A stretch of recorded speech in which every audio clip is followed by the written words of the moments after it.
a truck and trailer when you're leading a horse trial and you have a 20-year, part ways from your horse like Austin just did. But what a beautiful ride he was giving that horse up until there, wasn't he? Didn't take back on the speed.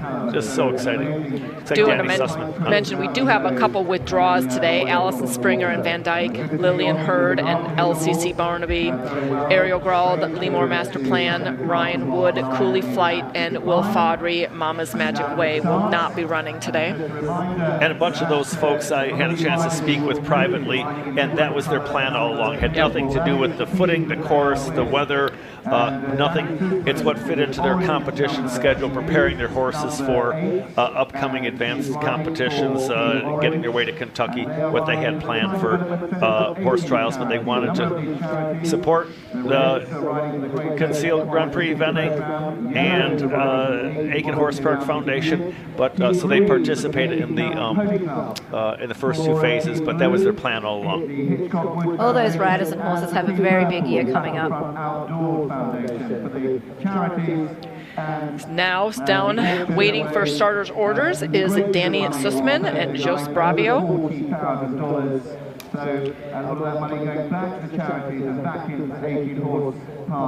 This pair sitting on a score of 41.7, currently in 23rd place.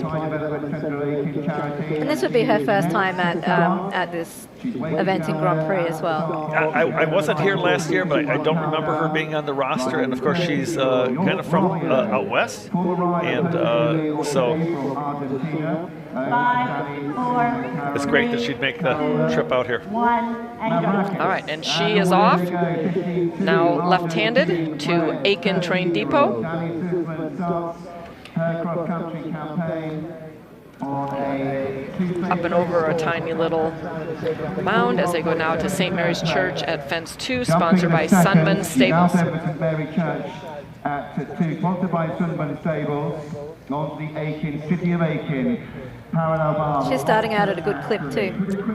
Yeah, so I can remember one of our icons of our sport over the last 45 years, late Jimmy Wolford, saying, "A tug is a second." Yes. A tug is a second. So you saw one of the things Waylon did. He was never taking back. He was always saying go. And so we'll see how these other riders, the ones that are looking to come home with a good-sized check here, how they're going to ride this course. But Waylon showed that it could be done. So he's having the highs today, not the lows.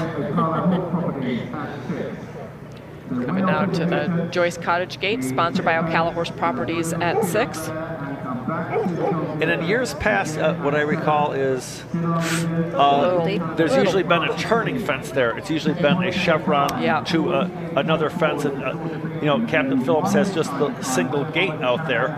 It's quite a vertical gate. So my presumption is, his question is, it's vertical, pick your line and your pace to do that, but you can't go. Ooh, holy moly, big jump in there. Wow, with a lot of power. Holy smokes, that was amazing. Good recovery. She was rolling down to It's that actually corner. very similar to what Austin just did, but obviously these guys had a little longer partnership than Austin with his total of 1 hour in the saddle. Right.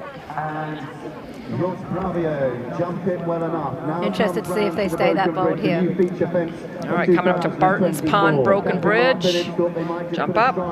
Beautiful. 1, 2, 3, 4. Yeah, that is a good ride. That's as good as we've seen, huh? Yeah. Good girl, Dani. Triple Brush at Fence 11, sponsored by Good Fortunes Farm and Emily Hamill Eventing. Oh, you never want to speak prematurely, but it looks like they're gaining confidence as they're going, doesn't it? They're getting more and more just really.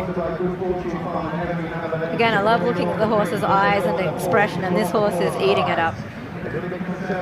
He's not at all distracted by the crowds. He's very focused. And again, I don't want to jinx him, very focused on his fences.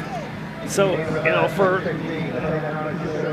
online watchers, fence 1 is the same as what Dani just jumped coming backwards, 15. And so basically, Mark Phillips is clever. We have limited space here. We're in the middle of a city. It's a beautiful, huge park, but, it isn't 1,000 acres. And so some of the jumps are used multiple times, 5 and 7, and then 1 and 15, as you've just seen. Over the fence, leaves a leg, Leaves a leg, but the horse is quite clever to get it back together. And beautiful over the corner at 18, the Aiken Post Office, sponsored by GGT Footing. And then looks like she's going to take the slightly longer four-stride route. Taking the four-stride route on the right. Now left-handed. Up the bounce bank. Whoop! Holy moly! That was a long shot up that bank, and that horse was clever to get out over that bounce, because that is a tight bounce. That was almost a turning bounce there. Right.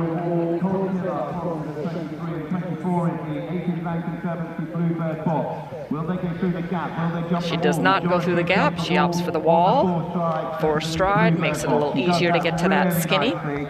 Yeah, I think you're right, Holly. It's definitely easier to jump the wall because it sets you up for the skinny. Yes, I do like that a lot better than the gap. When you go through the gap and jump the skinny, you jump the skinny pointing right kind of at a tree as well. Right. So it looks like Dani's also taking the option, huh? It's deceiving from the video, but walking that line, it is so angled. So angled. But oh my, not wasting much time though, is she? And it's definitely had the riders thinking that fence, and the riders have walked it again and again and again, and there were some adjustments made to it, but it's very angular. So, well, and last year it was quite angled as well, but I'm pretty sure it was 2 strides last year. it was This also year, in the middle of the ring, so you Yeah. had a lot of lines you could pick. So somebody asked me about it. I said, they did adjust it, and they said, oh, they made it. I said, yes, it was a 10 difficulty, now it's a 9.8. Yeah. That's a good way of putting it. Great way of putting it. Okay, so Dani's a bit over time. She took the option there, but just going to have to be really excited about her. Sharon has already started here on Klaus 63. She was one of our first double clear